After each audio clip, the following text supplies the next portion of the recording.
Yo, man, it's me, your cousin. Like, just let's hang out. Like, blah, blah, blah. And look what that turned into. Yeah. That turned into him being like my big brother, us going and doing 8 years of television together, me launching a brand because of that television show. Like, that is networking. Yeah.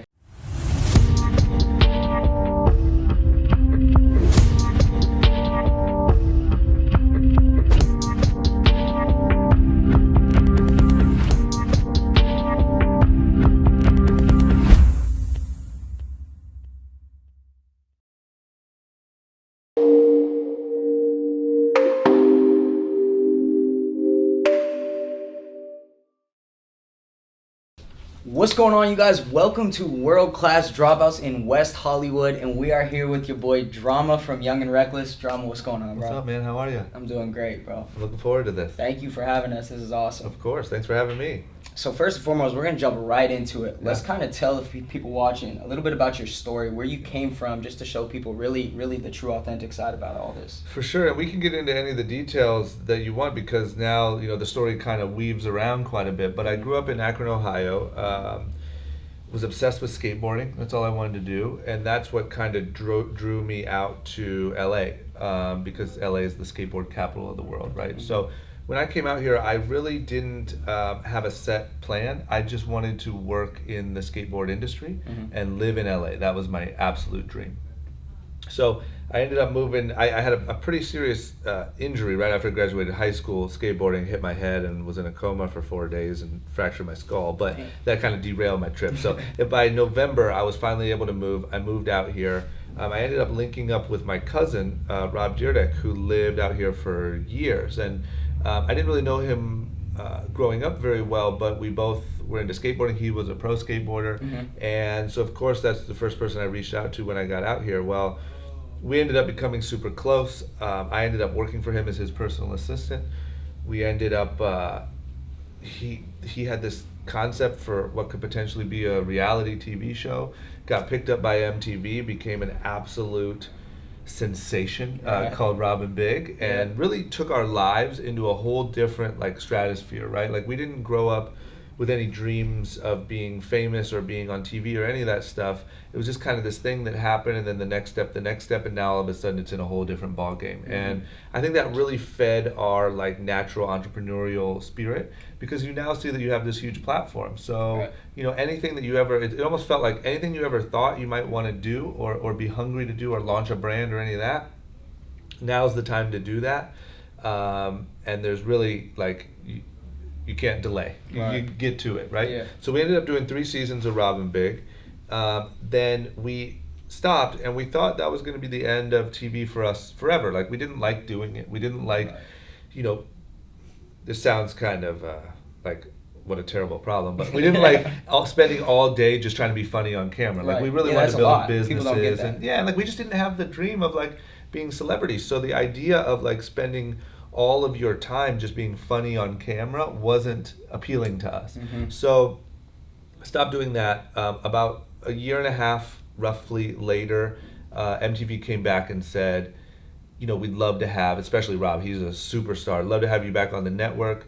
You can kind of do whatever you want. By that time, his co-star Big Black had moved to Texas to raise his daughter, and so it was just me and Rob at that point. And we ended up doing a show called Fantasy Factory. Right. And that show was cool because it was really based around that entrepreneurial spirit. It was still a lot of fun and messing around, but based around entrepreneurship and those sort of things. And so that's when I said to myself, look, if you're ever gonna have a chance at launching something of your own, this is your time. And so I tried 5 things, right? I was a music producer. I tried frozen microwave burritos. I tried all sorts of shit, right? And Young and Reckless was the idea that really stuck. And the plan for it was, I want to create a clothing brand that I can wear on the show. I can market directly to the audience. I know some good retailers that would probably pick it up where all of our viewers shop. Right. It's called Young and Reckless. It kind of embodies that spirit and everything that I still talk about today. And it worked. It was still a rough launch. It had its ups and downs, but after about a year and a half or 2 years, which is pretty quick in the apparel business, it really took off and got a life of its own and started blowing up. And that's been, for the past 9 years, that's been 100% my focus.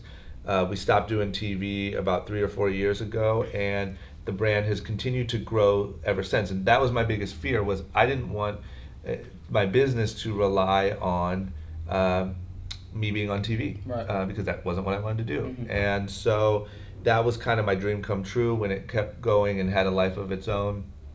Now that's what I do 24/7. That's the office we're in. I run Young and Reckless. That's the majority of my time. Also, on top of that, I do a podcast called Short Story Long that I launched 2 years ago, and that's really been picking up some steam and kind of becoming more successful than I had planned for it to, you know. And then I do another podcast called Group Chat with my business partner.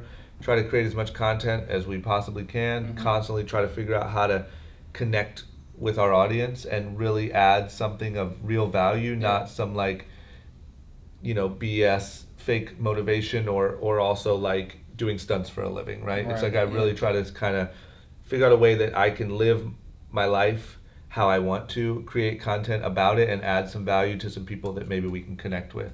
And that's it, man. Yeah. So when you were developing Young and Reckless, obviously the brand's similar to ours, World Class Dropouts. It's kind of a social stigma you're going after when you're really like representing a reckless side of things. How do you brand that? Because the entrepreneurs watching obviously are now understanding really the level at which branding is so important. Yep.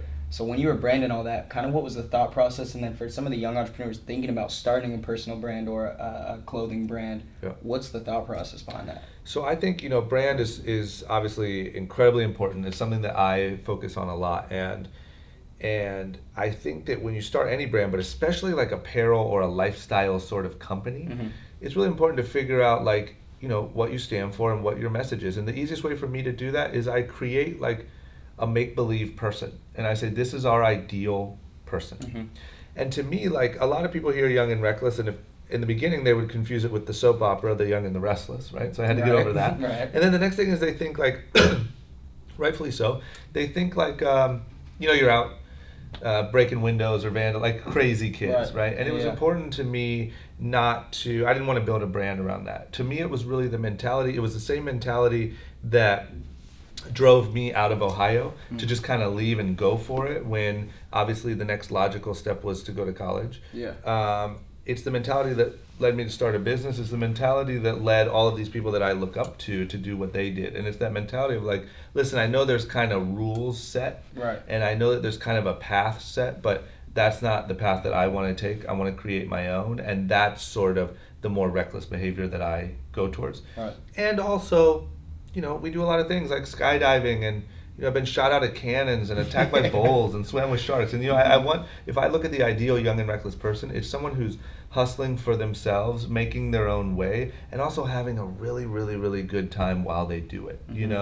And I think that it's incredibly important, and it's incredibly important to know who you are as a brand and to really never forget to tell that story. Yeah, absolutely. That's so powerful. And so when you're thinking about like somebody making a decision to transition into like this decision that we all make, like you talked about, so everybody's got to make that decision. A lot of self-reflecting takes place. What are some of the things that people need to identify that separates them from the other people thinking the same shit? What are they going to do differently? What makes a person successful in this industry? Yeah, I mean, I think the most basic, like absolutely just tearing it all the way down to the most basic thing is actually doing something. We live in an age where it's really easy to live sort of through your phone, and it's really easy to fake, and that's really dangerous. And it's not dangerous for all the people that you're making mad because you're faking. It's dangerous for you because you actually can kind of go to bed with a little bit of a sense of you actually did something. You can trick yourself. True. And that is scary, and that is dangerous, and that's how you lead to like a really bitter adult life and feeling like you got robbed and feeling like things weren't fair because you legitimately tricked yourself. Entrepreneurship or creating your own life at all is incredibly hard, vulnerable, scary, embarrassing. Like there are some serious emotions and tasks that you're going to have to face that aren't fun. So if you think everything's going to be all good and I'm an entrepreneur because I say it on my Instagram and like I'm all good, like I don't take no losses, like it's just it's not the right path, right? So I think the best thing is get out there, explore what you even want to do, right? You have to try a lot of stuff. You have to actually involve yourself in stuff. You might be looking on Instagram and think, I want to be a real estate agent. But are you actually good? Do you have the traits that it takes to be a successful real estate agent? And if not, that's fine, but are you really going to put in the work to gain them, right? To learn how to go put yourself in uncomfortable situations and introduce yourself and try to learn how to sell houses and do all that stuff, right? So I think you gotta dig around a little bit. You gotta see what really calls you and draws you in, and that you're naturally inclined towards doing. And then you gotta do it. You just gotta do it. It's like, I could go on for hours about what makes people successful, but the number one thing is like, you gotta put that damn phone down and like go do something. Yeah. You know? Okay, so you put the phone down, you make some shit happen. Young and Reckless is starting to happen, right? Yep. You got a few employees. Talk about, because we got some entrepreneurs that watch the show that are really at the point of being able to scale some of their success. What takes place in the business side of things when you're bringing other employees in, trying to develop culture within the Young and Reckless brand itself? Yep. What's coming a part of this, like from an entrepreneurial standpoint, real business? Yeah, I just think that like everything, the same thing I would tell like literally a 16-year-old is the same thing I do today. So when I say like go find a mentor, go dig around and see what you want, whatever, go work through your problems, go put yourself in uncomfortable situations, I remind myself to do that every single week. So when you hire one, maybe two employees, it's usually just fun. Like it's fun, you get some added help. You're like, me and my boys are crushing it. You know what I mean? It's a great feeling. When you start to get even 5, it starts to get a little different. And there's a whole new set of lessons that you have to learn when you're in charge of 5 people. Then 7, then 10. And now I remember when I had to start worrying about like HR issues. And we had to bring in a company to make sure that we were doing things properly from an HR perspective. And the first time an employee had a formal complaint about the way that they were treated in my office, it's like, oh crap, like this is a whole nother thing, you know? And you have to constantly be getting advice and never thinking just because you have a little bit of success that you've had all the success. There's a whole new level to get to, and you're only going to do that by sticking to the same principles that got you to level 1, right? And so I think each step, to answer your question, each level, each step brings a whole new set of challenges, a whole new set of kind of tests to see if you're going to learn and grow through them. But man, as long as you keep that attitude of like, you're not too cool to ask for help, you're not too cool to get the crap kicked out of you, you're not too cool, because you're just going to learn and grow and honestly try to do the best thing and build something a little bigger and a little better, then you're going to be fine. Okay, so now kind of shifting a little bit, when that stuff takes place and the company's developing and stuff like that, how are you really delegating responsibilities? It's something that I'm really learning and developing as our company grows, but to really tell people like what it takes as far as being a true leader, because that's what you're doing here, you know? It's really hard. Yeah. And that's another big step from going from like 2 employees to 10. And the first part of it is you just have to acknowledge that it's really hard. But it's absolutely 100% necessary if you ever want to grow. And the biggest lesson, there's a lot of things we could talk, we could do a whole podcast or a whole YouTube video on delegation, but the biggest thing that I learned is you also can't, if you're going to delegate, you have to be very clear with everyone that you're delegating to on what you expect from them. And so anytime that one of my people don't perform, I always check first to make sure that I even made it clear what performing meant. It's easy to say, oh, you're a marketing person. Like when I was younger, when I was 24, Young and Reckless was really working, or starting to work, and I hired employees. In my mind, it was like, oh, you hire a marketing person and they do marketing. And like it just just marketing happens, and then like the salesperson and just sales start rolling in. And it just doesn't work that way. It's like, sure, people are skilled at a certain category, but if they don't know how that fits into your bigger plan and what the priorities are and what they should be doing day to day, you're not going to get results. So I think that's the most important thing is A, you absolutely have to delegate, but B, when you delegate, be crystal clear on your expectations, set goals with that person the same way you would with yourself, and carve out what good and bad even looks like before you start. Everyone wants to do good. Everyone wants to be told at the end of the quarter they beat expectations and maybe they get a bonus, or maybe they want to just be told they're doing good. But if you don't know what good is, what do? You know what I mean? Yeah, 100%. So that's what I would say. All right, Drama, tell me about, for some of the young entrepreneurs, they started their brand. What are the first steps in getting your brand out there, maybe getting on some social platforms? Influencers is a huge market. Specifically into retailers. That's a huge industry. I know drop shipping is kind of taken over everything. Yeah. But what's the steps to get into a retailer? So the steps to get into a retailer, I'm going to be really honest with you. It's not the best time that it's ever been to get into retailers for apparel. Right. And the reason why is a lot of retailers are having trouble right now. I think if you do some reading about what's going on or look at the stock market, it's a tough time for retailers. Right. And when that happens, they don't like to take risks. They don't like to allocate cash somewhere where they're not sure they're going to get it back. And a new brand is a perfect example of that. Right. The best way to get into a retailer is to build an online presence first. Okay. Because what you're doing is you're eliminating the risk for the retailer. So if you can go to a retailer and you can say, hey, here's our website, here's how much business we do, here's how many followers we have, here's the engagement, here's what some of the things we're doing. We're already doing a contest every month to do this, that. We already have a brand built, we already have engagement, we already have customers. If you start carrying us, we're going to push all those customers to your store and you're going to get new customers. Right. Now all of a sudden that sounds appetizing for a retailer. But the days of kind of, at least right now, the days of walking into a retailer and saying, hey, just take a chance on this because you like the way it looks, it's rough for that. So that's what I would say. Build that online presence. It's easier than ever to connect with people. Right. You used to need money to do that. You used to need, money for advertising. You used to need a TV show. You used to need, you know what I'm saying? You needed something big, And the cool thing is now you don't. Like you can really organically start to build a brand and build a following. So eliminate as much of the risk as humanly possible. Put yourself for 1 second in the retailer's shoes.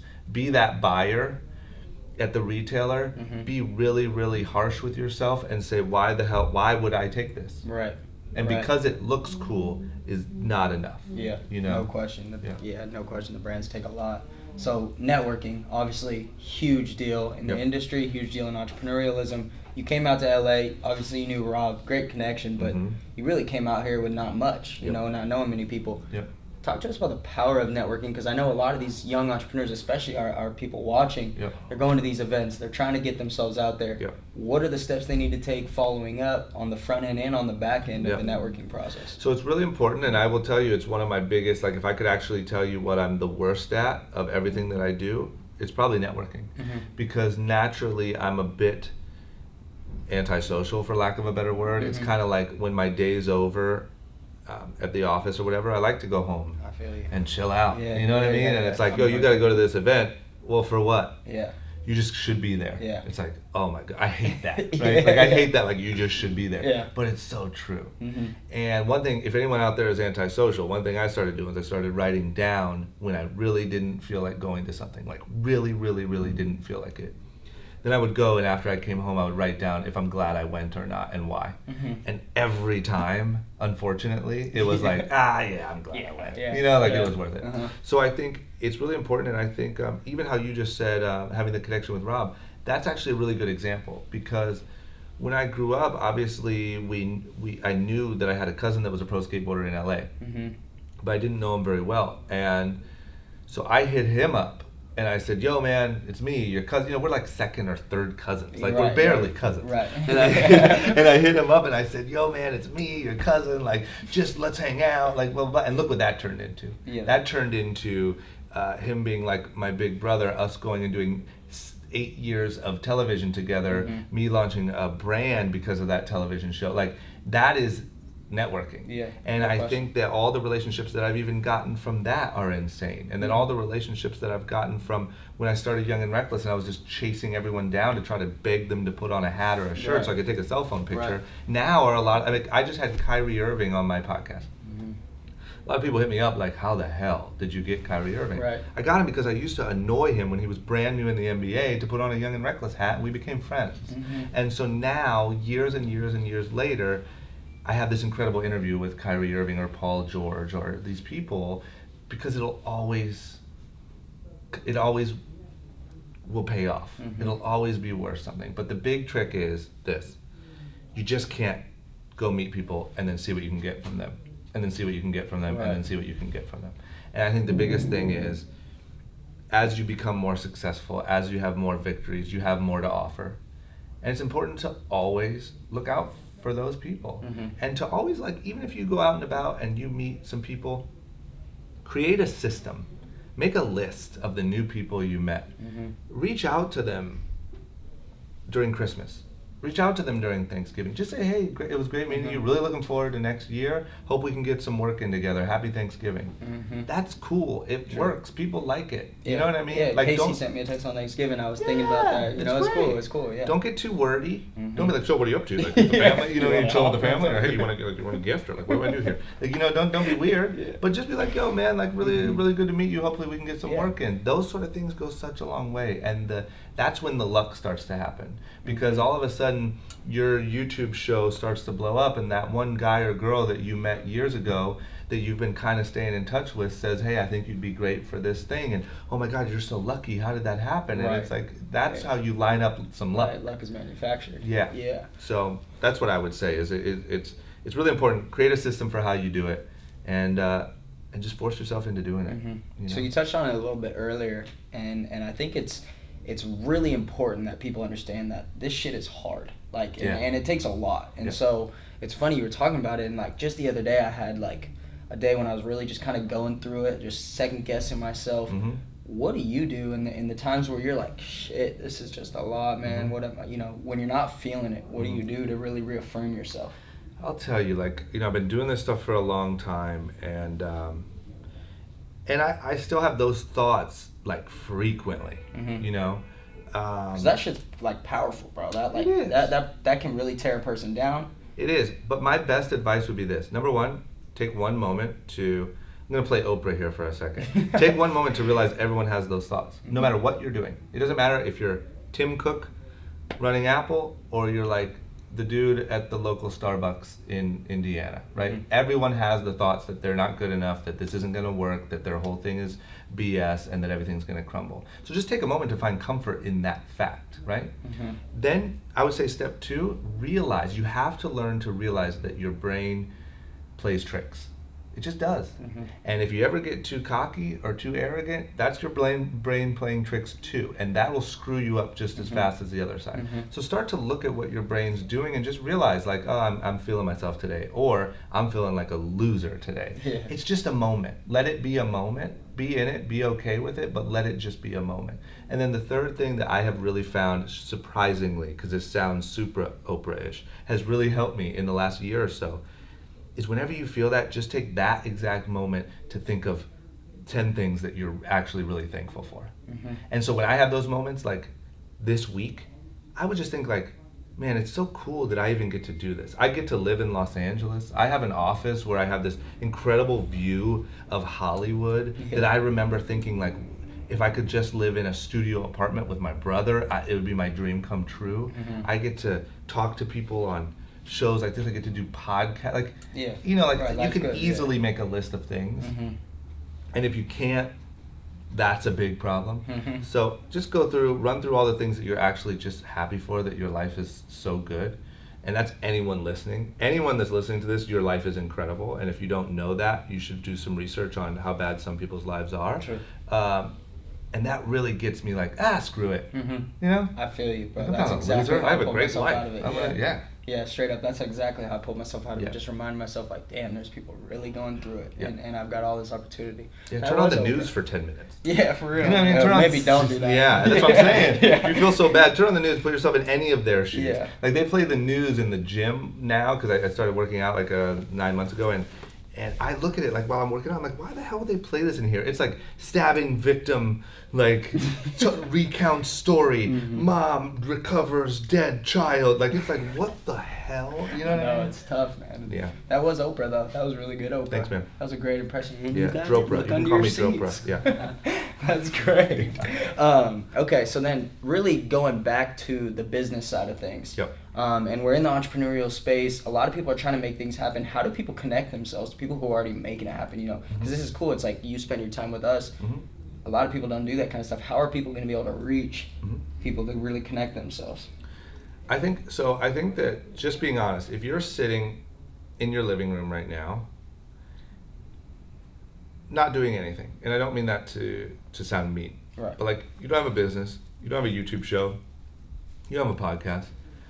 You just want to connect with successful people because you want the secrets. Mm-hmm. It's hard. It is hard. It's really hard because you have to put yourself in the other person's position. What's the incentive? Mm-hmm. You know what I'm saying? Mm-hmm. And yes, it's good to mentor people. It's good to help people. Everyone that's successful, most people like to do that. Right. But everyone wants their time and their attention. So my best advice would be start something. Mm-hmm. Position yourself. Yeah, just, and like we're sitting down. You got connected to me through our mutual friend. I instantly said yes. We're sitting down talking because you have a cool show. Mm-hmm. You have something that's fun for me to talk to you, fun to reach new listeners. Of course I'm going to do that. Right. If our friend would have said, hey, when you get a chance, could you just sit down for 20 minutes and talk to my boy? He's trying to figure out what the hell he wants to do with his life. I'd be like, sure, man, but that's going to be tough. Right. It's just not going to be high on the list, right? Mm-hmm. So the cool thing is we live in an age where you can start a podcast. You can start a YouTube show. Mm-hmm. You can even start, like, there was a guy, what's his name? Like 60 Seconds with Buster or something. You ever heard of that kid? Mm-hmm. Okay, so my friend asked me to do this the other day. It's this kid who just makes a video on his phone asking you one question. It takes him 30 seconds. You respond in 30 seconds, and he posts it on his Instagram. And it's a mini interview. Oh, yeah, it's really cool. Yeah. And the kid really has a following, and like a lot of people will do that. Will do something for you when you start to build a following and you have something cool. But know what you're asking for. Know what you're offering. Know why this is at all a worthwhile exchange for that person. And as soon as you start to have anything that you can offer, whether it's cleaning toilets or featuring them on your podcast or a business idea, now I think you're going to have a lot better odds. And then hit everyone up.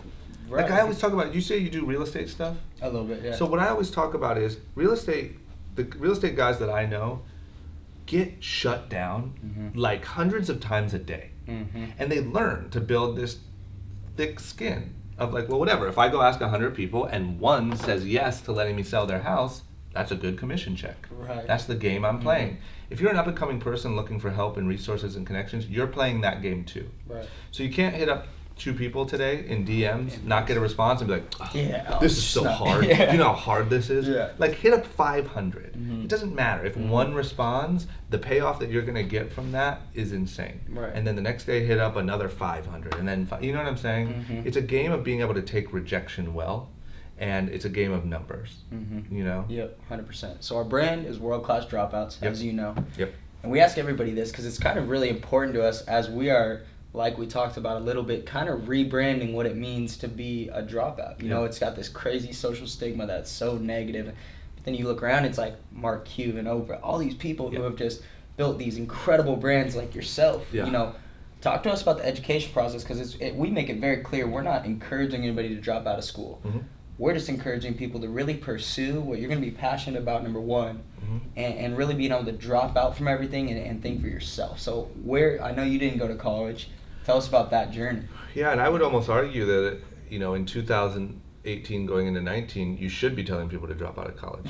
Hey, I just didn't want to be the dude to tell people that. I would just tell you to be careful that you don't maybe get a little bit of criticism and try to change if that's not really what you want to do. Because we're going into a time when college is becoming less and less and less useful and needed. And student debt is a massive issue. And kids coming out of college with student debt and still not knowing what the hell they want to do is a massive issue. And what's really, really cool is at the same time that that's happening, it's easier than ever to find information online. Right. And there's more and more people giving you real, actionable advice and steps online. And there's more and more people starting businesses and becoming really successful online. So I think that if I were you, I would look into maybe owning that a little bit more and saying that through your content, you're giving people information that would allow them to drop out of college. And that arguably is better information than they're getting in college. So I think you should think about that first, right? And then, like I said, to answer your question, I do think, unfortunately, you can't say college as a whole is meaningless, right? Because some people want to be doctors, Right, trained lawyers, stuff. engineers. Right. And if you are that person, and this is really important to hear. First of all, if you're that person, you're probably not listening to this podcast or to this Right, show, you better right? be Because it's studying. called Drop Out, whatever. Yeah.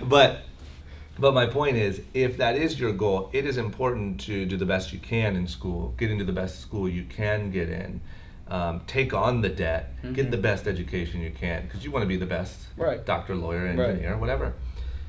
I'm simply saying that if you are out there with no real plan of what you want to do professionally, and you are thinking that maybe by spending all this money going to college, you will figure it out, or sort of a life plan will be given to you when you graduate in 4 years, Yeah. you're on the wrong thought process. And you're just going to be twice as screwed in 4 years with more debt and still not know what the hell you want to do. Right. And there is so much you can learn online. And even from traveling, even from, you know what I mean? Like, and I don't mean necessarily like just going like on like a African safari somewhere Right. and trying to find enlightenment. But what I'm saying is like, come to the type of cities that you might want to live in, slum it out, go around, meet people, see what people are even doing. You might have that chance run in on some gap year trip that changes your whole life, right? You might meet that future business partner, you might meet whatever. And the same way with podcasts, books, audiobooks even, it's so easy. Right. And this is real information. And I Right. think that we kind of look at college as like formal and real, and so we think that the education that you get from podcasts, books, those sort of things is less than that. And I think people are going to be shocked to find out in like the relatively near future that it's the opposite. Yeah, and people don't get it. It's like there's a big difference between, in our opinion, a dropout and a world-class dropout. World-class dropouts are world-class people, and what it takes to be a world-class person is education and educating yourself. And like you're talking about, there's all these platforms to educate yourself. There's shows like this, you know, there's 100,000 shows going to come out today with great information to teach people.